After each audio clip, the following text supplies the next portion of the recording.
우리 신학인들은 그 믿음의 길을 걷고 있는 사람들입니다. 그래서 십자가의 길, 십자가의 도 이렇게 표현하죠. 그러니까 믿음의 길이란 뜻이에요. 하나님이 주신 믿음의 길을 가는 사람이에요. 천성까지.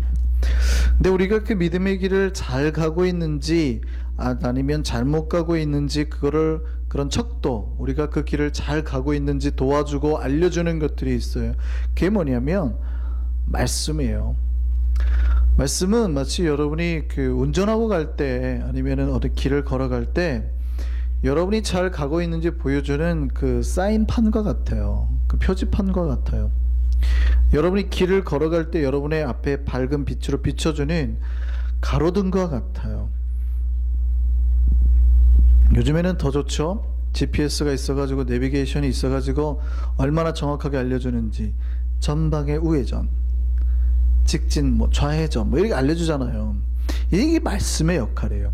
우리가 믿음의 길을 갈 때 잘 가고 있는지 알려주기도 하고, 빛을 보여주는지 알려주기도 하고, 잘못 가면 유턴 이런 거 다 알려주는 거예요. 이게 말씀의 역할이거든요. 그래서 말씀을 의지하고 말씀을 가까이 하는 신자는 건강해요. 살짝 벗어났더라도 바로 돌아올 수 있어요. 그 길을 잘못 들었더라도 다시 찾아올 수 있다 이 말이에요. 그 사인을 보고 돌아오면 되거든요. 근데 그 앞에 사인이 다 사라진 사람, 밤길 가는데 불이 없는 사람, 내비게이션이 전혀 없는 사람, 믿음의 길 우리 처음 가는 거잖아요. 천성까지 가는 믿음의 길은 이 세상 사람 중에서 단 한 번도 두 번 간 사람이 없어요. 다 처음 가는 길이잖아요. 근데 말씀을 의지하지 않고 가는 사람은 가다가 길을 잃어버리잖아요. 그럼 뭘 못해요? 돌아오질 못해요. 그 길 가운데. 그래서 신자가 건강한 신자인지 아닌지, 믿음의 길을 잘 가고 있는지 아닌지는 뭘로 보면 하냐면요, 이 말씀을 얼마나 가까이 하고 있느냐, 신자들이 얼마나 말씀을 사모하고 있느냐, 이걸 보고 알 수 있어요. 기도하면 능력은 생겨요. 근데 말씀이 없이 기도하잖아요, 길을 잃어요.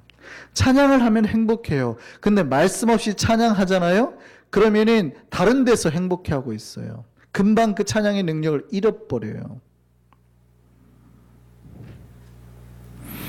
신자는 반드시 말씀의 길을 따라갈 때, 말씀이 보여주는 그 길을 따라갈 때만 바른 길을 가고 안전해요. 그래서 말씀의 문제가 오면은 첫째가 길을 잃어버려요. 그리고 넘어지고 다쳐요. 그러니까 말씀을 잃어버린 증상들이 오고, 그 증상들은 결국 우리에게 심판으로 다가옵니다. 패닉이 오고 갑자기 어떤 문제가 발생을 하고, 결국 이것이 우리를 점점 심판으로 몰고 가게 된다는 거예요. 그러니까 우리가 말씀을 지키지 않고 말씀을 가까이 하지 않으면 반드시 증상과 함께 심판이 온다는 거예요. 우리 그 한국 속담에 그런 속담이 있죠. 아니 땐 굴뚝에 연기 나랴라는 속담이 있습니다. 그러니까 어떤 원인이 생기면 어떤 결과에는 반드시 원인이 있다는 거예요. 우리에게 하나님이 주시는 그 심판 다 이유가 있다는 거예요. 죄 잘못이 없이 심판을 당하는 경우 없어요. 그러니까 우리가 잘못되면, 우리가 잘못 가면 하나님이 계속 처음에는 사인을 주시고 뭔가 자꾸 보내신다고요. 자꾸 말을 해요. 전방에서 한국 내비게이션, 친절한 내비게이션은 잘못 들었습니다.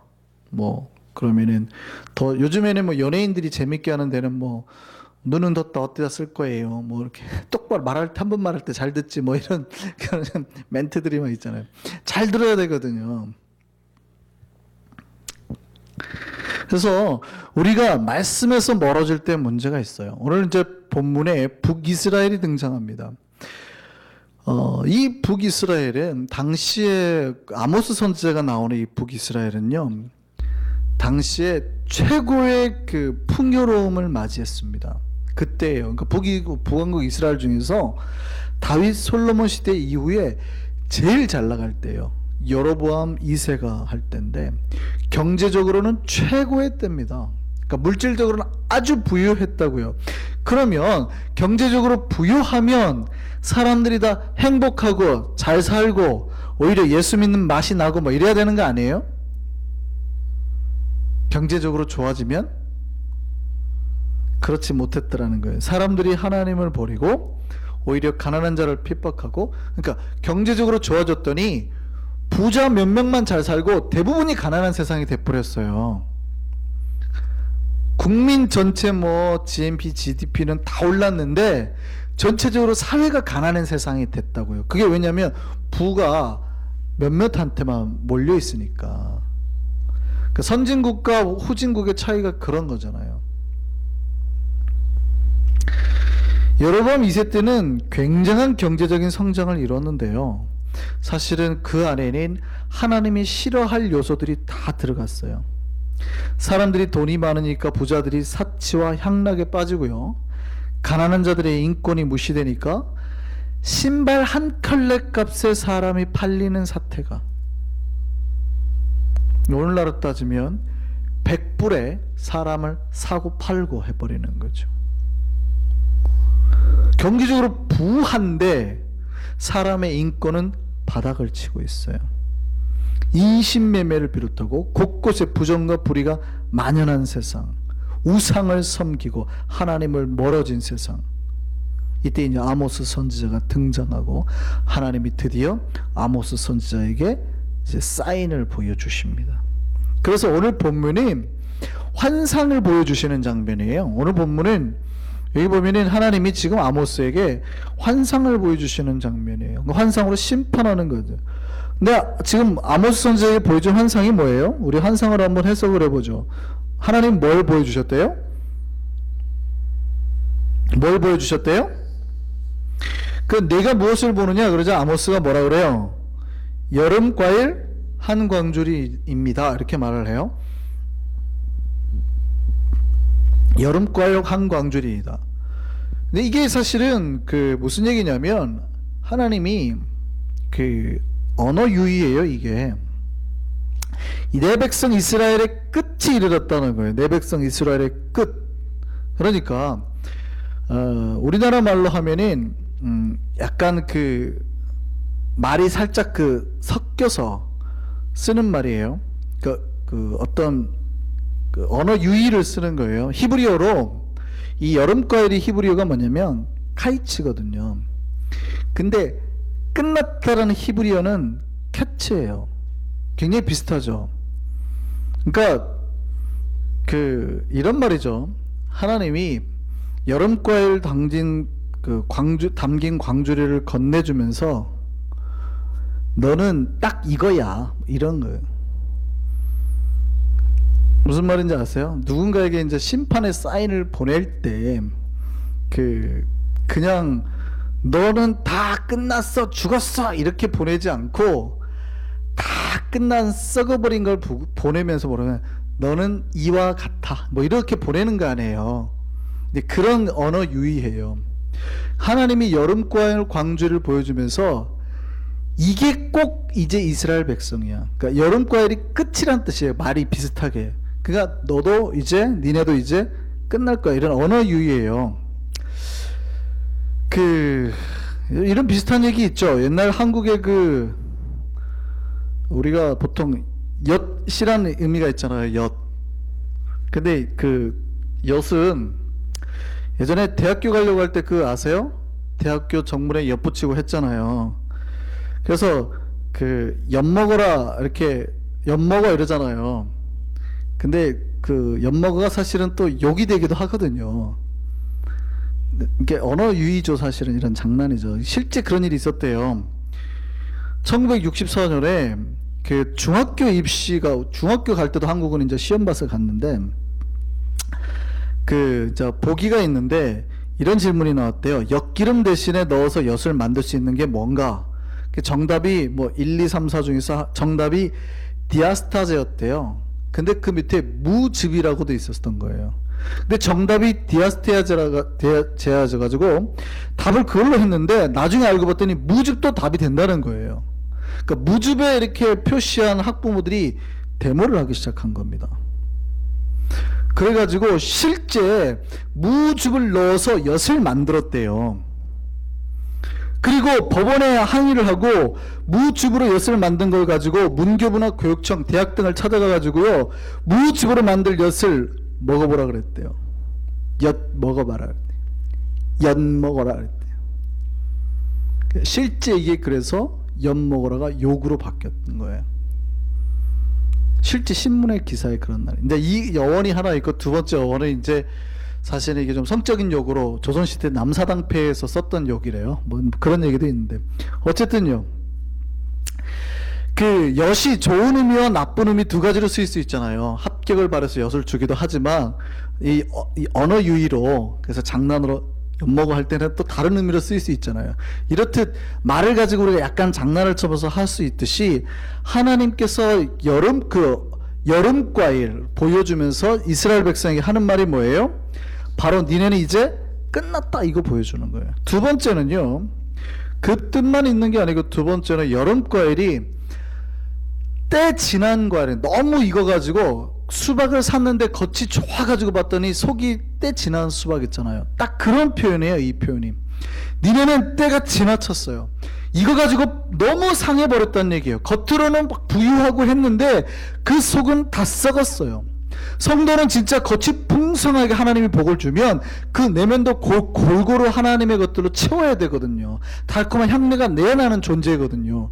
근데 하나님이 물질의 풍요함을 줬더니, 하나님이 잘하게 줬더니 뭐예요? 지나쳐 버려가지고 하나님을 잊어버리고 속이 완전히 썩어버렸다, 이 표현이에요. 끝이라는 얘기죠. 그들이 물질이 많아지고 여러 가지 생활이 풍요해지니까 뭐를 잃었어요? 말씀을 잃었어요. 하나님의 말씀을 잃었다고요. 그러니까 삶의 기준이 흐려져 버린 거예요. 자, 보세요. 말씀을 잃어버린 존재들의 특징이 뭔지 아세요? 다른 거를 찾아요. 그러니까 하나님 자리에 앉을 다른 거를 찾아서 하나님 자리에 앉혀놓는 작업들을 해요. 무슨 말인지 아시겠어요? 말씀을 잃어버린 백성들은 그 마음에 하나님 대신 다른 것을 찾아서 넣는 작업을 합니다. 이스라엘 백성이 첫 번째로 한 게요, 돈을 그 자리에 앉혔습니다. 돈을 찾고 집중하기 시작했어요. 오늘 그 이제 특징들, 또 뭐 우상에 대한 특징들 한번 보죠. 첫 번째, 오늘 본문 5절 볼까요? 5절 한번 보시죠. 이 사람들이 뭐라고 그래요?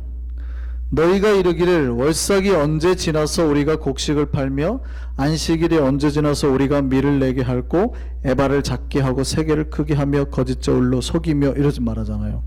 이게 무슨 얘기예요? 이들이 신앙을 아예 버리지는 않았대요. 그러니까 이스라엘 백성이 원래 조상 때부터 믿어왔던 신앙이 있잖아요. 이거를 버리지는 않았어요. 그러니까 겉으로는 여전히 예배도 참석하고 앉아 있다, 이 말이에요. 그런데 뭐를 더 사랑하게 돼요? 하나님 대신에 돈을. 잘 보세요. 겉모양은 하나도 안 바뀌었는데 겉은 멀쩡한데 속은 어떻게 해요? 썩어버렸대요. 지금 이 얘기예요. 월삭은 매월 첫째 날 백성들이 하나님 앞에 나와서 제사 드리는 거예요. 안식일은 이제 일주일에 한 번씩. 그러니까 뭐 하는 얘기예요? 예배하는 날이거든요. 예배하는 날. 근데 이 사람들이 겉으로는 그걸 다 지킨 거예요.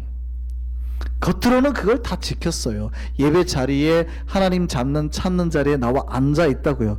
근데 문제는 그 마음 속이에요. 마음이 뭐라 그래요? 야, 언제 이게 이 시간이 지나가나 이거.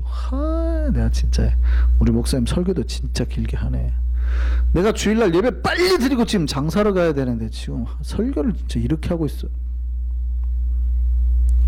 무슨 헌금 찬양을, 아휴, 1절만 하지.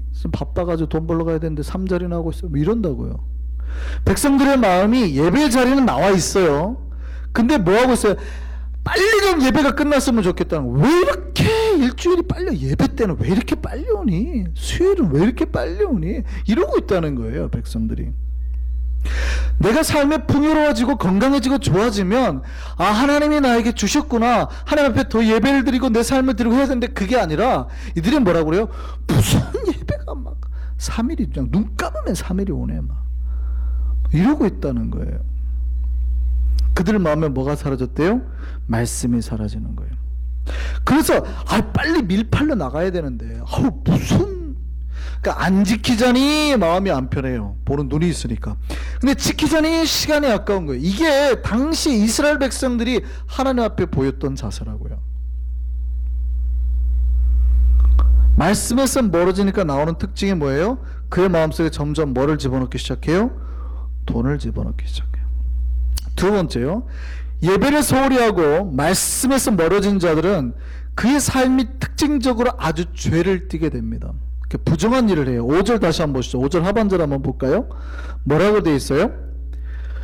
에바를 작게 하고 세계를 크게 하여 거짓 저울로 속이며 6절이요. 은으로 힘없는 자를 사서 신 한 켤레 값으로 가난한 자를 사고 찌꺼기 밀을 팔아가지고 이렇게 말을 해요. 지금 이게 자 보세요. 에바를 작게 하고 세계를 크게 하자면 무슨 말인지 아세요? 추는 크게 하고 가짜 저울로 속이자 이 말이에요. 장사를 하는데 무게 가지고 장난치자 이 말이에요. 물건은 조금 놓고 똑같은 가격에 판달지, 아니면은 겉으로 속 안에 잘못 집어넣고 무게를 늘려서 더 비싸게 판달지. 누가 지금 하는 말이에요? 신자들이 하는 말이에요. 신자들이. 물론 신자라 보기가 없습니다. 보기가 어렵습니다. 마음이 이미 떠나버렸기 때문에. 그러나 교회를 다닌다고 하는 사람들이, 하나님 앞에 제사를 드린다고 하는 사람들이 하는 짓이에요. 지금 남을 사기치자고 하고 있어요. 죄를 행하기 시작하죠. 또요. 6절 다시 한번 볼까요? 뭐라고 됐어요? 가난한 자를 돈으로 사가지고요. 근데 어느 정도로 싸게 사냐면 신 한 컬레로 가난한 자를 사고, 사람들이 실제로는 먹지 못할, 그러니까 이 잿밀이라고 하는 거는요, 이 밀기울은 찌꺼기예요. 버려도 되고 그냥 줘도 되는 흔한 건데 이것까지도 뭐예요? 돈 받고 팔아먹자는 거예요. 하나님이 그들에게 풍요를 줬는데, 아주 그 많은 은혜와 축복을 줬는데, 그러니까 그때 제일 잘 살 때 아니에요. 돈이 많으니까 뭐예요? 더 돈 벌자, 더 돈 벌자. 사람의 인권이나 목숨 같은 거는 그 사람들에게 중요하지 않았다는 거예요. 말씀에서 멀어지는 사람들의 특징이 그렇더라는 거예요. 하나님이 이들에게 뭐라고 심판을 하세요? 7절 말씀 보세요. 같이 읽습니다. 시작. 여호와께서 야곱의 영광을 두고 맹세하시되 내가 그들의 모든 행위를 절대로 잊지 아니하리라. 하나님이 풍요를 줬는데 그들이 그 풍요를 더 잘 지키고 싶어서 하는 행동이 뭐예요? 돈을 더 벌겠다는 거였거든요. 그랬더니 하나님이 어떻게 해요? 하나님을 잃어버리고 더 욕심대로 더 벌겠다고 한 그들의 행위를 뭐예요? 절대로 잊지 않고 망하게 하겠다는 거예요. 근데 그 다음을 보세요. 자, 그러면 하나님이 죄를 범한 백성에게 심판을 말씀하셨잖아요. 그러니까 이스라엘 백성이 지금 이제 완전히 심판의 때가 왔고 그 속이 썩어진 게 다 하나님 앞에 드러났어요. 그럼 어떻게 심판을 해야 될까요? 어떻게 심판을 해야 될까요? 이 심판의 메시지가 아주 특이하더라고요. 또 본 말씀 보시죠. 11절 말씀 보세요. 그러니까 뭐 10절에서 절기와 고통이 애통이 슬픔이 되게 하리라 그러거든요. 근데 11절 말씀만 보세요. 같이 읽습니다. 시작. 주 여호와의 말씀이니라. 보라, 날이 이를지라 내가 기근을 땅에 보내리니. 지금 내가 이제 굶주림의 때를 보내겠다는 거예요. 근데 뭐예요? 양식이 없어 주림이 아니며 물이 없어 가람이 아니요 뭐예요? 여호와의 말씀을 듣지 못한 기간이라. 하나님의 말씀을 멀리했던 백성들에게 하나님이 내린 벌이 뭐냐면 다시는 말씀을 듣지 못하게 하셔버리겠다는 거예요. 그 밑에 보면요, 이스라엘 백성이 그 물을 찾아가지고요, 막 그 기갈 되니까 이쪽까지 저쪽까지 아무리 돌아다니고 하나님의 말씀을 구하려고 해도 얻어요, 못 얻어요? 못 얻는 기갈.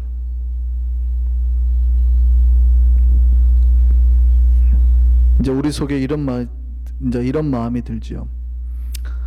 다행이네. 하나님이 돈을 다 가져간다 그랬으면 큰일 날 뻔했는데 다행히 설교를 못 듣게 하신다니 다행이네. 이런 생각이 들지요. 다행이네. 우리 아들을 때린다 그랬으면 내가 힘들 텐데 다행히 말씀만 안 들린다니 다행이네. 근데요, 말씀을 못 들으면 끝났다는 거예요. 여기 보면은 장자도 죽고 망하고 다 나오는 거예요. 말씀을 못 들으면, 그러니까 말씀이 아예 사라진 백성은 심판에 갔다는 그 표현이에요. 그래서 아예 말씀을 안 들으면 죽는 거예요, 신자들은. 말씀이 뭡니까? 말씀이 우리 인생의 빛이고 등불이거든요. 시편 119편 105절 읽어보시죠. 시작. 주의 말씀은 내 발의 등이요 내 길의 빛이니라. 그러니까 우리가 바로 갈 수 있게 보여주는 것은 말씀이에요. 그리고 119편, 이 말씀은 고난 중에 나의 고난 중에 위로라. 주의 말씀이 뭐예요? 나를 살렸어요. 그러니까 내 생명이라 이 말이에요. 그러니까 말씀이 끊어진 건 생명이 끊어진 거예요. 복이 끊어진 거예요. 나는 더 이상 살아갈 수 있는 존재가 아니라는 거예요. 그 결국 멸망에 이르는 거예요. 그 다시 아모스 8장 13절 보세요. 아모스 8장 13절 다시요. 뭐라고 되어 있어요? 시작. 그날에 아름다운 처녀와 젊은 남자가 다 갈아여 쓰러지리라. 목이 말라서 다 어떻게 해요? 죽으리라. 10절 보세요. 결국이여 너희 절기를 이제 애통으로, 너희 모든 노래를 애국으로 변하게 하여 모든 사람이 굵은 배로 허리를 동이게 하며. 이게 뭐예요? 죽었다는 거예요. 장례짐 절차하는 거예요. 대머리가 되고 독자가 죽고, 그러니까 외아들이 죽어나가요. 모든 자가 애통하듯 하게 되리라. 심판의 날이 오게 돼. 말씀을 멀리했더니 하나님이 다시는 그런 말씀을 못 듣게 하고 말씀에 기가를 주고 심판에 오게 했다는 거예요. 영혼의 죽음만을 말하는 게 아니라 실제적인 모든 멸망을 말하는 겁니다. 그래서 이스라엘 백성, 북이스라엘이 멸망으로 간 거예요. 풍요를 줬는데 말씀을 버린 백성들에게 하나님이 뭐예요? 멸망을 줘버렸다고요. 끝이라고요. 끝. 캐치가 돼버렸어요. 끝이 돼버렸어요.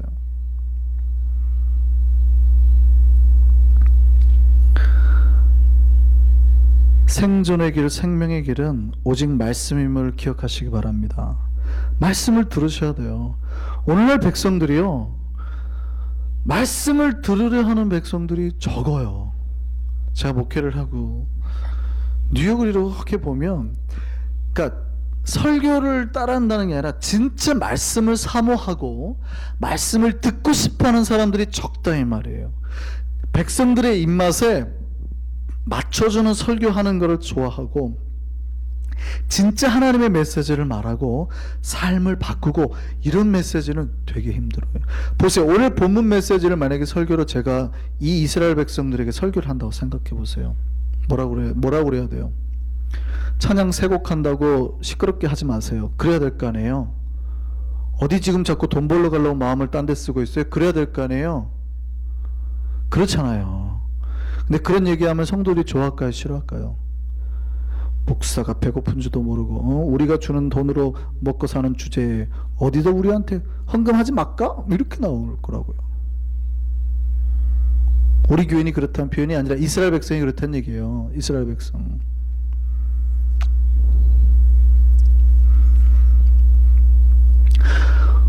내 귀에 달콤한 설교는 듣기를 좋아하는데 진짜 하나님의 메시지를 던지면 성도들이 마음을 닫아요. 그러니까 뭐가 나를 살리고 뭐가 나를 인도하는 말씀인지 오늘날 많은 성도들이 분간을 못한다고요.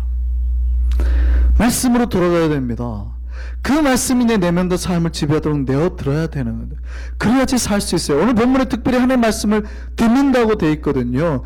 그 듣는다는 말은요, 히브리 말로 샤마인데 단순히 그냥 듣는 게 아니라 정말 집중해서 듣는 걸 말하는 거예요. 그리고 순종하는 걸 말하는 거예요. 내게 주신 하나님의 말씀에 귀를 기울이고 그를 받아들여서 순종하는 삶을 살게 되는 거예요. 이게 우리의 생명길로 인도하게 될 줄 믿습니다. 하나님 우리 삶에 사인을 주세요. 우리가 잘못하면 계속 말씀으로나 여러 가지 계속 사인을 주세요. 그 사인을 무시하면 죽어요. 하나님은 말씀으로, 증인들로, 목사로 계속해서 여러분에게 이제 말씀과 사인을 던져준다고요. 근데 그 사인을 무시하면 결국 어떻게 해요? 제가 처음에 내비게이션 말했듯이 오른쪽 하는데 자꾸 왼쪽 하면 결국 망해요. 1945년 8월에 일본의 히로시마 나가사키에 원자폭탄이 떨어졌죠. 근데 그때 그냥 가서 던지지 않았대요. 원자폭탄이 투하되기 전에요, 미국 군인들이요 경고장을 다 뿌렸답니다. 시민 여러분, 8월 6일 오후가 되면 여러분이 지금까지 경험해보지 못했던 엄청난 위력의 폭탄이 투하될 겁니다. 시의 중심으로 적어도 50km 밖으로 피하셔야 됩니다. 계속 피하지 않으면 죽음을 면할 수 없습니다. 계속 공중에서 전단을 뿌렸대요. 미국이 그래도 괜찮은 나라죠. 그냥 쾅 터트리면 될 거를 50km는 최소한 벗어나야 됩니다. 계속 공중에서 뿌렸대요. 사람들이 피했을까요? 안 피했을까요? 여러분 같으면 피할 거예요? 어떤 폭탄이, 옛날 생각이에요. 원자폭탄은 경험도 못한 사람들한테 무슨 폭탄 한 방에 50km의 사람들이 다 죽는다니 믿겠어요? 안 믿겠어요? 안 믿었어요. 다 죽었어요. 하나님의 심판이 오면 우리 영혼이 아니라 모두가, 남녀 젊은이가 그 기갈로 인해서 다 죽어간다고요. 근데 그렇게 말하면 성도들이 믿어요, 안 믿어요? 안 믿은다니까요. 근데 기억하세요. 계속해서 사인과 메시지가 옵니다. 우리가 변하지 않으면 하나님은 계속 말씀으로, 메시지로 목사활동에서 주시는 거예요. 그러면 주는 목사가 건강한 거예요. 좋은 거예요. 문제는 받아들이셔야 된다는 거예요. 그러면 살아요. 말씀을 받아들이고 피하면 살아요. 말씀대로 순종하면 살아요. 근데 순종하지 않으면요, 죽는 거예요. 멸망하는 거예요. 아모스가 이스라엘 백성에게 왜 이런 얘기를 했을까요? 니들 망하라고 했을까요? 살라고 했을까요? 제가 우리 교인에게 이 설교를 왜 할까요? 당신들은 망할 존재니까 망하라고 할까요? 살라고 하는 걸까요? 살라고 하는 거예요. 그럼 간단해요. 사는 방법은 뭐예요? 매일 하나님 말씀을 가까이 하시. 그 말씀이 내 길이, 내 앞길에 빛이 되도록, 내 인생의 지표가 되도록 끊임없이 말씀을 가까이 하시라는 거예요. 그리고 말씀에 순종해서 살려고 몸부림치시라는 거예요. 여러분이 완전하지 않은 건 저도 알아요. 왜냐하면 나도 안 되거든요. 문제는 방향성이에요. 내가 말씀을 두고 끊임없이 순종하고 주님 앞에 나아가느냐, 주님은 그거를 보시는 거예요. 그럼 우리가 살게 될 줄 믿습니다. 저는 우리 한성교회가 심판이 아닌 말씀의 길을 걸어가서 생명의 풍요한 땅을 경험하는 교회 되기를 바랍니다. 그 복이 2014년 우리에게 임할 줄 믿습니다. 우리 한성교회가 말씀의 기초에 서서 진짜 하나님의 복을 누리는 교회 될 줄 믿습니다. 우리 찬양하시겠습니다.